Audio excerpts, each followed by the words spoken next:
নমস্কাৰ বন্ধুসকল ইলুটিত চেচামলৈ আপোনালোক সকলোকে স্বাগতম জনাই আজিৰ ভিডিঅ'টি আৰম্ভ কৰিছোঁ আজিৰ ভিডিঅ'টিত আমি সাধাৰণ জ্ঞানৰ কেইটামান প্ৰশ্ন আপোনালোকৰ কাৰণে লৈ আহিছোঁ আহকচোন বাৰু আমি ভিডিঅ'টো আৰম্ভ কৰোঁ Which of the following is the capital of the country Cyprus তলৰ কোনখন Cyprus নামৰ দেশখনৰ ৰাজধানী আৰু আমাৰ ইয়াত অপচনসমূহ দিয়া আছে নিকোছিয়া সাৰাজেভো বেইৰুট আৰু ব্ৰুছেলছ আৰু এই প্ৰশ্নটোৰ উত্তৰ হ'ব নিকোছিয়া সাইপ্ৰাছ নামৰ দেশখনৰ ৰাজধানী হ'ল নিকোছিয়া সাৰাজেভো বসনিয়াৰ ৰাজধানী বেইৰুট হ'ল লেবাননৰ ৰাজধানী আৰু ব্ৰুছেল হ'ল বেলজিয়ামৰ ৰাজধানী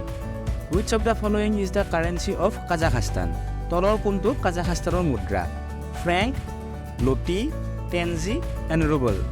আৰু এই প্ৰশ্নটোৰ উত্তৰ হ'ল টেনজি কাজাখস্তানৰ মুদ্ৰাটোক টেনজি বুলি কোৱা হয় What is the capital of Qatar কাটাৰৰ ৰাজধানী কি অপচনসমূহ হ'ল দোহা আবুধাবি জিদ্দা আৰু মানামা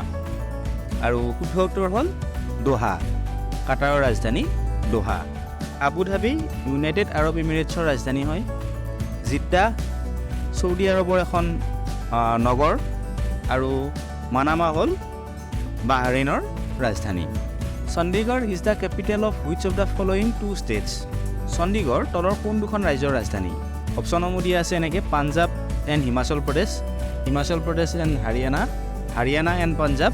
আৰু জম্মু এণ্ড কাশ্মীৰ এণ্ড উত্তৰাখণ্ড আৰু ইয়াৰ শুদ্ধ উত্তৰ হ'ল হাৰিয়ানা এণ্ড পাঞ্জাৱ এইটো শুদ্ধ উত্তৰ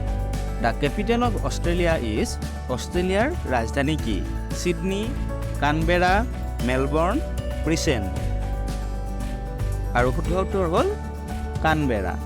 Which among the following is the capital of Chhattisgarh ছত্তীশগড়ৰ ৰাজধানী কি বিলাসপুৰ ৰায়পুৰ হায়দৰাবাদ বেংগালুৰু আৰু শুদ্ধ উত্তৰ হ'ল ৰায়পুৰ হায়দৰাবাদ তেলেংগানাৰ ৰাজধানী বেংগালুৰু হ'ল কৰ্ণাটকৰ ৰাজধানী আৰু বিলাসপুৰ ছত্তীশগড়ৰে এখন city Which of the following city is known as Pittsburg of India তলৰ কোনখন ঠাইক ভাৰতৰ পিটছবাৰ্গ বুলি কোৱা হয় অপচনবিলাক হ'ল জামছেদপুৰ ৰাঁচী কলকাতা ৰায়পুৰ আৰু শুদ্ধ উত্তৰ হ'ল Jamshedpur the Jallianwala Bagh massacre is also' known as Jallianwala Bagh হত্যাকাণ্ডক তলৰ কোনটো নামেৰেও জনা যায় লুধিয়ানা মাছাক্ৰী চণ্ডীগড় মাছাক্ৰী পাটিয়ালা মাছাক্ৰী আৰু অমৃতসৰ মাছাক্ৰী আৰু শুদ্ধ উত্তৰ হ'ল অমৃতসৰ মাছাক্ৰী